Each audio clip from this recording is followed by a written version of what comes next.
हे listeners, आ चुके हैं आप लोगों के लिए देवों की मोहब्बत का नेक्स्ट एपिसोड। तो चलिए इसे शुरू करते हैं। ना बहुत ज़्यादा लेट हो गया है और मैं अब जाके रिकॉर्ड कर रही हूँ। शाम का टाइम हो गया है, सो आई एम रियली सॉरी कि इतना लेट आप लोग के लिए अपलोड कर पा रही हूँ। तो चलिए इसे शुरू करते हैं और ज़्यादा टाइम वेस्ट नहीं करते। अब तक की कहानी में आप लोगों ने सुन लिया था कि संजना को अर्नव किचन में लेकर आए थे। वहीं संजना को वो अपनी गोद में उठा करके उसे काउंटर पर बिठा देते हैं। संजना जो अर्नव से कहती है, इस हालत में लड़कियाँ किचन में नहीं आती। अर्नव जो उससे कहते हैं, चुप करो, मैं मॉडर्न लड़का और ये सब नहीं समझता। मैं चुपचाप से यहीं बैठो और खाना बनाने में मेरी हेल्प करो। अर्नव ने अपने हाथ से हैंडकफ खोल करके दोनों हैंडकफ को संजना के हाथ में बांध दिया था। काफी टाइम से रोने की वजह से संजना का गोरा चेहरा जो पूरी तरह से लाल हो चुका था, साथ ही उसकी तबीयत भी बिल्कुल ठीक नहीं लग रही थी। उसके शरीर जो अभी भी हल्के हल्के गर्म थे। अर्नव को खाना बनाने के बारे में कोई भी आइडिया नहीं था। वह अर्नव जो संजना के ठीक सामने आते हुए काउंटर पर अपने दोनों हाथ टिकाते हुए संजना के चेहरे की तरफ आकर उससे पूछते हैं, तुम्हें क्या खाना पसंद है, क्या खाओगी? संजना जो धीरे से कहती है, आप जो बना देंगे मैं खा लूंगी। संजना को नहीं पता था कि अर्नव को खाना बनाने नहीं आता है। अर्नव जिससे कहते हैं, मुझे तो कुछ भी बनाना नहीं आता, मैं तो बस रैंडमली यहाँ पर आ गया। संजना जो अपनी बड़ी बड़ी आंखें करके उन्हें एक बार देखती है और फिर धीरे से कहती है, आप मैं बना देती हूँ, आप रहने दीजिए। अर्नव जो कहते हैं, तुम इस हालत में काम करोगी? कोई ज़रूरत नहीं है, मैं बना रहा हूँ तो मेरी हेल्प करो। संजना जो अपना सिर हाँ में हिला देती है। वहीं अर्नव जो से पूछते हैं, लेकिन बनाना क्या है ये तो बताओ। संजना जो धीरे से कुछ सोचते हुए कहती है, आप चावल और दाल करी बना लीजिए, मैं खा लूंगी। अर्नव जो कहते हैं, अच्छा तो तुम्हें अपने हिसाब का खाना चाहिए, तुम्हें इस बात की जरा भी फिक्र नहीं कि मुझे क्या पसंद है। तुम्हें ये बोलना चाहिए ना कि आपको जो पसंद है आप वो बनाइए। ये भी कोई तरीका होता है? संजना जो सिर्फ अपना हाँ मिलाते हुए अपॉलॉजी मांगते हुए कहती है, आई एम रियली सॉरी, मुझे लगा था कि मेरी पसंद मैं कुछ भी खा लूंगी, जो आपको पसंद हो आप बना लीजिए। अर्नव जो से इस तरह डरता हुआ देख करके उसके गाल को अपने एक हाथ से पिंच करते हुए कहते हैं, that's like a cute girl, अच्छी लगती हो डरते हुए तुम। कोई नहीं, मैं चावल और दाल करी बनाता हूँ, पर बनाते कैसे हैं वो तुम मुझे बताओगी। संजना जो एक एक स्टेप करके अर्नव को सारी चीजें बता रही थी कि कैसे कैसे क्या क्या करना है। अर्नव जो दाल और चावल तो बना चुके थे, लेकिन अब बारी थी दाल फ्राई करने की और उसके लिए बहुत सारा मटेरियल्स अर्नव को कट करना पड़ता है। अर्नव जो प्याज कट कर रहे थे, वहीं प्याज कट करते वक्त अर्नव की आंखों से पानी आने लगता है। अर्नव जो एक बार संजना को घूर कर देखते हैं और फिर उसके पास आते हुए कहते हैं, ये तुमने जानबूझ करके बोला था ना बनाने के लिए, ताकि मेरे आंखों से पानी आना शुरू हो जाए, राइट? तुम मुझे रोता हुआ देखना चाहती थी, रुलाना चाहती थी ना मुझे। अर्नव की बात सुनकर संजना को समझ नहीं आता कि वो इस बात पर क्या रिएक्ट करे और क्या बताएं वो अर्नव को। अब ऐसा थोड़ी ना है कि वो जानबूझ करके अर्नव को रुलाने की कोशिश कर रहे थे। अब प्याज काटते वक्त तो ऑब्वियस सी बात है कि आंखों से पानी आ ही जाता है, इसमें संजना क्या कर सकती थी। संजना जो धीरे से कहती है, मैंने कुछ नहीं किया, वो तो। अर्नव जैसे कहते हैं, जरूर तुमने ना कोई ब्लैक मैजिक किया होगा यहाँ बैठे बैठे। इतना सारा काम कर लिया मैंने, अभी तक तो ऐसा कुछ नहीं हुआ, फिर ये प्याज काटते वक्त मेरी आंखों से पानी कैसे आना शुरू हो गया? ऐसा नहीं था कि अर्नव को पता नहीं था कि प्याज काटने से आंखों में पानी आ जाता है। वो सिर्फ संजना को परेशान कर रहे थे और उसे बात बात पर डांटने की कोशिश कर रहे थे। अर्नव जो अपने एक हाथ में प्याज और दूसरे हाथ में नाइफ लिए हुए संजना के पास आकर अपना चेहरा उसकी तरफ आगे बढ़ाते हुए कहते हैं, चलो चलो आंसू पोंछो मेरे। संजना जो अपने बंधे हुए हाथ को धीरे से उठा करके अर्नव के दोनों आंखों से आंसू पोंछती हुई कहती है, मैं काट देती हूँ, आप रहने दीजिए। अर्नव जो उसे गुस्से भरे टोन में कहते हैं, कोई जरूरत नहीं है, मैं कर लूंगा, और वैसे भी मेरे काम में ना दखलंदाजी देने की जरूरत नहीं है तुम्हें, चुपचाप से बैठी रहो। वो उस प्याज को बहुत ही गुस्से में काट रहे थे और लगभग इसी तरह से वो पूरी दाल फ्राई का भी प्रोसेस कंप्लीट कर लेते हैं।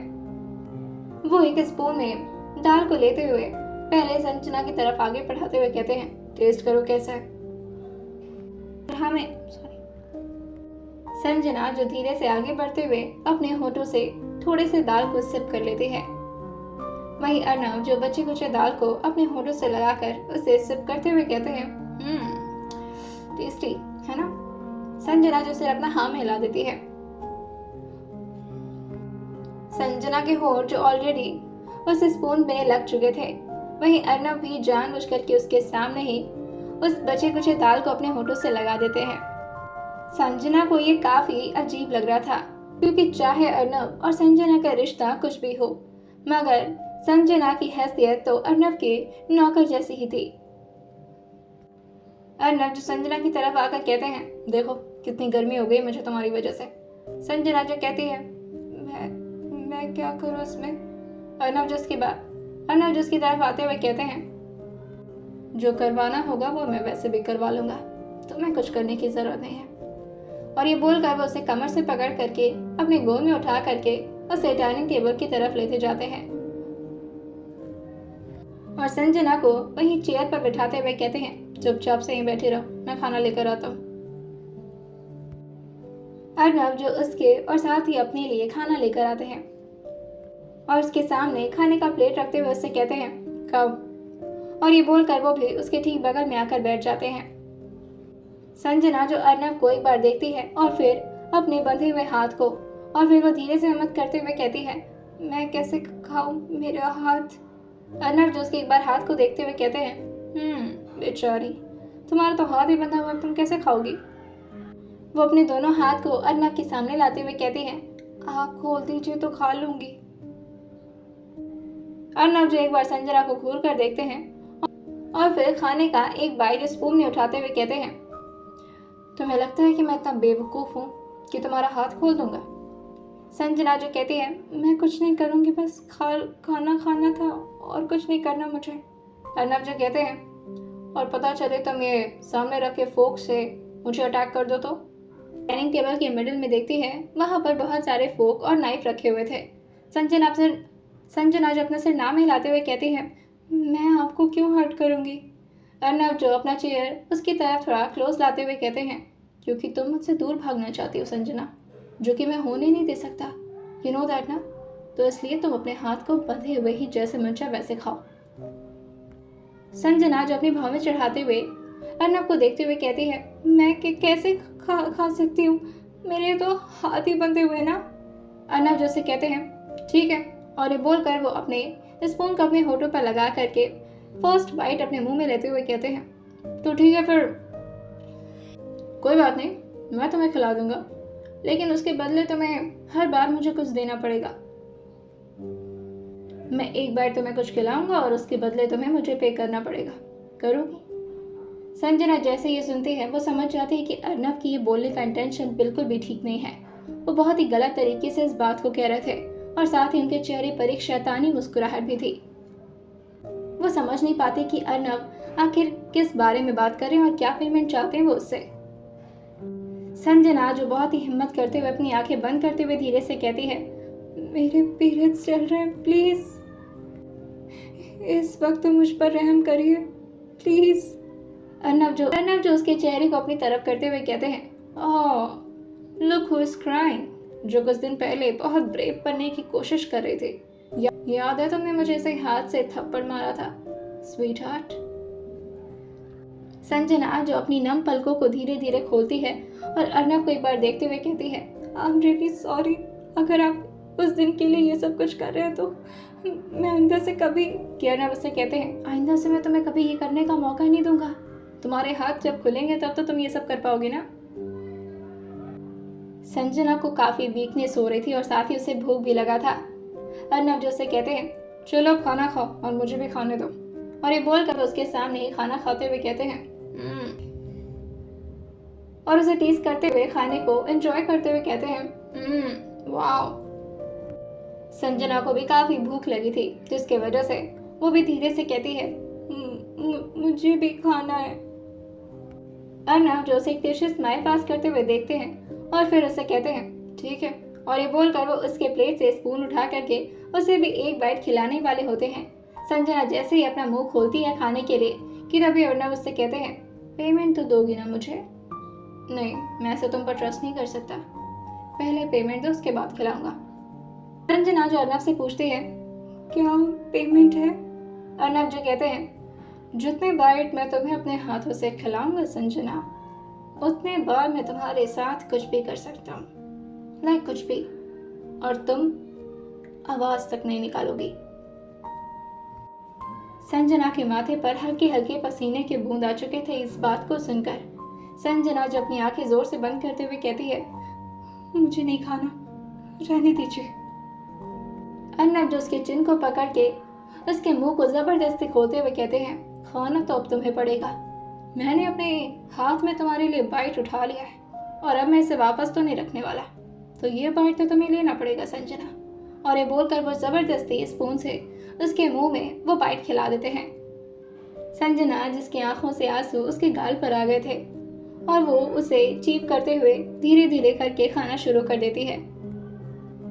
अर्नब जो अपने होठों को संजना के गले के पास ला करके उसके गर्दन पर लव बाइट देना शुरू कर देते हैं। संजना को जिससे बहुत ही तकलीफ हो रही थी, उसके मुंह से जैसे आवाज निकलने वाली थी कि तभी अर्नब झटके से उससे दूर होकर के उसके चेहरे के सामने आते हुए कहते हैं, मैंने कहा था ना, नो साउंड। तुम्हें इसे बर्दाश्त करना होगा, समझ आई बात? आइए जानते हैं कैसी तरह से अर्नब संजना को सारे बाइट्स खिलाएंगे और उसके बदले वो उसके पूरे शरीर में लव बाइट्स देंगे या फिर कुछ और करने वाले थे अर्नब उसके साथ। आइए जानते हैं आने वाले एपिसोड में आखिर क्या पेमेंट देना पड़ेगा संजना को इन सब का। आइए जानते हैं इसे अगले एपिसोड में। सुनते रहिए रेवल की मोहब्बत सिर्फ और सिर्फ स्टोरी विद सौम्य के साथ। हे माय लिसनर्स, आ चुके आप लोगों के लिए रेवल की मोहब्बत का नेक्स्ट एपिसोड, तो चलिए इसे शुरू करते हैं। अब तक की कहानी में आप लोगों ने सुन लिया था कि संजना जिसे हर एक बाइट की पेमेंट देनी होती अर्नब को। आइए जानते हैं क्या सच में अर्नब उसे इस हद तक दर्द देने वाले हैं और इस तकलीफ को देने में आखिर अर्नब को क्या मजा मिल रहा था। संजना जो बहुत ही मुश्किल से अपने बचे कुछ मुंह के खाने को खत्म करती है, वही अर्नब जो उसे दूसरा बाइट खिलाते हुए कहते हैं, नेक्स्ट पेमेंट के लिए तैयार है ना जान। संजना जो दूसरा बाइट खाने के लिए अपना मुंह ही नहीं खोलती क्योंकि उसे पता था कि इस बार की पेमेंट और भी टफ हो सकती है। अर्नब जो उसे घूर कर देखते हैं और कहते हैं, मैं तुम्हारे लिए यहाँ पर घंटों भर नहीं बैठे रहने वाला, चुपचाप से अपना मुंह खोलो और खाओ इसे। संजना जो डरते हुए कहती है, बहुत दर्द हो रहा है मुझे बॉडी में, आप मुझे और तकलीफ दे रहे हैं। अर्नब जो उसे कहते हैं, चलो मुंह खोलो पहले, और ये बोलकर वो जबरदस्ती दूसरा बाइट भी उसके मुंह में डाल देते हैं। संजना जो उसे धीरे धीरे करके खा ही रही थी और उसने अपनी आंखें जोर से बंद कर ली थी, साथ ही उसने अपनी मुट्ठी में अपने कपड़े को पकड़ रखा था। उसे पता था कि अर्नब फिर से उसे टॉर्चर करेंगे। वहीं अर्नब की गर्म सांसें उसे जैसे ही अपनी गर्दन के पास महसूस होती हैं, उसे समझ आ जाता है कि अर्नब फिर से उसे लव बाइट देने वाले हैं। मगर तभी संजना की पूरी बॉडी में एक अजीब सी सिरहन से उठ जाती है जब अर्नब के होंठ जो संजना के गर्दन पर आकर सिर्फ टच हुए थे और फिर वो तुरंत ही संजना से अलग हो जाते हैं। संजना जो धीरे से अपनी आंखें खोल कर देखती है तो अर्नब तीसरा बाइट लेकर उसके लिए सामने बैठे हुए थे। संजना जो अपनी आंखें थोड़ी हैरानी में करके अर्नब को देखने लगती है। अर्नब जो से कहते हैं, जल्दी खाओ, कितना टाइम लगा रही हो। वहीं संजना इस बार बिना ज्यादा नाटक किए अपना मुंह खोल देती है और फिर से अपनी आंखें जोर से बंद कर लेती है। उसे नहीं पता था कि इस बार अब उसके साथ क्या होने वाला है। संजना जैसे ही अपने मुंह के खाने को खत्म करती है, वो धीरे धीरे फिर से अपनी पलकें खोलने लगती है कि तभी अर्नब जो उसके पीछे के बालों को पकड़ करके उसके होंठों को अपने होंठ से मिला देते हैं और उसके होंठ को बहुत ही पैशनेटली किस करने लगते हैं। संजना की शरीर जो पहले से ही पूरी गर्म हो चुकी थी क्योंकि उसे बहुत तेज बुखार था, साथ ही उसके गर्म होंठ जैसे ही अर्नब के ठंडे होंठ से मिलते हैं, उन दोनों की बॉडी में एक अजीब सी सेंसेशंस फील होने लगती हैं। मगर अर्नब झटके से ही संजना को खुद से दूर कर लेते हैं। संजना की हिम्मत नहीं हो रही थी कि वो अर्नब को एक बार भी अपनी नजरें उठाकर देख पाए। अर्नब ने सिर्फ उसे फर्स्ट टाइम ही हर्ट किया था और बाकी टाइम वो सिर्फ उसके होठों पर, तो कभी उसके गाल पर, तो कभी उसकी गर्दन पर, तो कभी उसके शोल्डर पर बस धीरे से किस कर दिए थे और इसी तरह वो पूरे खाने को संजना को खिलाकर फिनिश करवा देते हैं। अर्नब जो खुद ही संजना का और अपना प्लेट ले जाकर के किचन में रखते हैं और फिर संजना को अपने हाथों से पानी पिला करके उसे दोबारा रूम में वापस ले जाते हैं, वो भी अपनी गोद में उठा करके। संजना को नहीं पता था कि अर्नव का रूप कब कब कैसे कैसे बदल जाता है, कब वो सॉफ्ट बन जाते हैं और कब वो इतने ज्यादा टफ और रूड बन जाते हैं कि संजना उन्हें बर्दाश्त ही नहीं कर पाती। अर्नव जो उसे बेड पर ले आकर आराम से बैठाते हैं और उसके सामने 2 टैबलेट्स ले आते हुए कहते हैं, ये फीवर की टैबलेट है और ये पेन किलर है, चलो खाओ इसे। और ये बोलकर वो उसके मुंह में वो दोनों टैबलेट दे देते हैं और उसको पानी पिलाते हुए उस टैबलेट को स्वेलो करवाने में उसकी मदद करते हैं और फिर उसके हाथ को खोल देते हैं और उसके सिर के नीचे पिलो लगाते हुए उसकी कमर पर अपना हाथ रखते हुए धीरे से उसे लेटाते हुए कहते हैं, आराम करो, थोड़ा देर आराम करोगी तो बॉडी में अच्छा फील होगा और अगर कोई भी प्रॉब्लम हो तो मुझे आवाज लगा देना। संजना जब अपना सर हाँ में हिलाते हुए अर्नव को एक बार देखती है और फिर अपनी नजर दूसरी तरफ कर लेती है। संजना जो उन्हें जाता हुआ देख रही थी, अर्नव जो इस वक्त बालकनी एरिया में किसी से बात करने के लिए चले गए थे। उसे समझ नहीं आ रहा था कि क्या ये वही शख्स है जो थोड़ी देर पहले उसको इतना हर्ट कर रहे थे और उसे इस हद तक टॉर्चर कर रहे थे। संजना जो मन में ही सोचती है, क्या अजीब शख्स है ये, समझ ही नहीं आता कब मेरे साथ क्या करने वाले हैं। अर्नव के फोन पर लगातार किसी का कॉल आ रहा था, जिसे रिसीव करने के लिए अर्नव बालकनी एरिया में चले जाते हैं और फोन अपने कान से लगाते हुए कहते हैं, यस डैड। दूसरी तरफ से प्रशांत जी जो कहते हैं, हम मेंशन वापस आ रहे हैं आपकी मॉम के साथ। अर्नव जो अपने डैड से कहते हैं, पर इतनी जल्दी क्या है, आप लोगों को कहा है ना मैंने कि आप लोग बाहर रहिए फार्म हाउस में, वहाँ पर आप लोगों की सारी सुख सुविधा के सामान है, मैं मेंशन में इस वक्त अकेले रहना चाहता हूँ। प्रशांत जी जो कहते हैं, हम रहने के लिए नहीं आ रहे अर्नव जी, हमें आपसे कुछ बहुत ही इम्पोर्टेंट बात करनी है संजना के बारे में। जैसे अर्नव ये सुनते हैं, वो एक बार अंदर सो रही संजना की तरफ देखते हैं और फिर प्रशांत जी से कहते हैं, ठीक है आइए आप लोग, मैं हूँ घर पर ही। वो थोड़ा फ्रस्ट्रेशन में आ जाते हैं जब उन्होंने अपने डैड के मुंह से संजना का नाम सुना था कि वो संजना के बारे में अर्नव से कुछ बात करने आ रहे हैं। वो रूम में आते हुए एक बार संजना की तरफ आकर देखते हैं तो संजना गहरी नींद में जा चुकी थी। वो संजना के ठीक सामने आकर बैठते हुए उसके चेहरे पर आ रहे कुछ बालों को साइड करते हुए कहते हैं, मैं तुम्हें खुद से दूर नहीं होने दे सकता, उसके लिए चाहे मुझे तुम्हें कैद ही क्यों न रखना पड़े। मुझे पता है अगर तुम मुझसे दूर गई तो तुम कभी मेरे पास वापस नहीं आओगी संजना। तुम्हें जो भी कुछ चाहिए, तुम्हें जैसी भी लाइफस्टाइल चाहिए मैं तुम्हें दूंगा, लेकिन खुद से दूर नहीं, वो मैं नहीं होने दे सकता। अर्नव जो तुरंत ही शौर्य मिश्रा को कॉल कर देते हैं और वो फोन पर कहते हैं, मिश्रा मेक श्योर कि तुम जल्द से जल्द मेरे मेंशन पहुंचो, जितना जल्दी हो सके उतना जल्दी। मिश्रा जो समझ जाता है कि शायद कुछ बहुत इंपॉर्टेंट होगा जिसकी वजह से सर उसे इस तरह बुला रहे हैं, वो तुरंत अपना सर हाँ मिलाते हुए कहता है, हाँ सर मैं बस पहुंचता हूँ। प्रशांत जी और साथ ही उनके सरला जी भी आ रही थी। उन दोनों लोग के मेंशन पहुंचने से पहले ही मिश्रा मेंशन पहुंच जाता है। वही मिश्रा जो अर्नव के रूम में आते हुए कहता है, ये सर बताइए क्या काम था। जैसे ही मिश्रा की नजर संजना पर जाती है वो एकदम से चौंक जाता है और वो कहता है, मैम आपके पास है सर। अर्नव जो उसे देखकर कहते हैं, हाँ और बहुत पहले से ही है, और तुम्हें इसके बारे में बताया तो था, तुम भूल गए। मिश्रा जो कहता है, हाँ सर याद है, सॉरी सर। अर्नव जो उसके कॉलर को पकड़ते हुए कहते हैं, डैड तुमसे कुछ बात करने आए थे मिश्रा। मिश्रा जो थोड़ा घबराते हुए कहता है, नहीं सर। अर्नव जो उसका दोनों कॉलर पकड़ते हुए कहते हैं, याद करो ठीक से, क्या मेरे डैड ने या मेरी मॉम ने तुम्हें संजना के बारे में कोई भी क्वेश्चन किया था। सोचते हुए कहता है, नहीं सर मुझे तो ऐसा कुछ भी याद नहीं है। कि तभी अर्नव के दिमाग में कुछ आता है, वो उससे पूछते हैं, सविता जी ने कुछ पूछा। मिश्रा जो फिर से अपना सिर नाम हिलाते हुए कहता है, नहीं सर उन्होंने भी मुझसे कुछ नहीं पूछा था। अर्नव जो कहते हैं, तो फिर डैड को मेरे ऊपर शक क्यों हो रहा है और मुझसे क्या बात करना चाहते हैं वो संजना के बारे में। और वो झटके से मिश्रा का कॉलर छोड़ देते हैं, जिसकी वजह से मिश्रा थोड़ा डिसबैलेंस होते हुए नीचे धड़ाम से गिर जाता है। अर्नव जो उसे देखकर कहते हैं, हाउ क्लमजी यू आर, ठीक से खड़े नहीं रह सकते तुम। मिश्रा जो मन में ही कहता है, खुद ही तो गिरा है फिर कह रहे ठीक से खड़ा। सर भी ना मेरी छोटे हाइट होने का फायदा उठाते, अब इनकी तरह मस्कुलर और हट्टा कट्टा नहीं हो तो इसका मतलब मुझे गिरा देंगे। और फिर मुझे डांट भी लगाएंगे। मिश्रा जो बहुत ही ज़्यादा इमोशनल हो जाता है इस बात को सोच सोच कर ही कि तभी उसके दिमाग में कुछ आता है। वो कहता है, सर अगर आप मारे ना तो मैं आपको एक बात बता सकता हूँ सर। अरनब जैसे ही मिश्रा के मुंह से ही सुनते हैं वो उसे घूर कर देखते हैं और कहते हैं, अब कौन सी नई गड़बड़ी की है तुमने। मिश्रा जो पीछे जाते हुए अपने हाथ को जोड़ते हुए कहता है, सर सर सर वादा करिए सर, आप मुझे मारेंगे तो नहीं। अर्नब जैसे कहते हैं, जल्दी बताओ डैमेट। मॉम डैड किसी भी वक्त घर पहुंच रहे होंगे और अगर संजना के बारे में उन्हें कोई भी आइडिया होगा ना तो वो डायरेक्टली मेरे रूम में आकर चेक कर सकते हैं।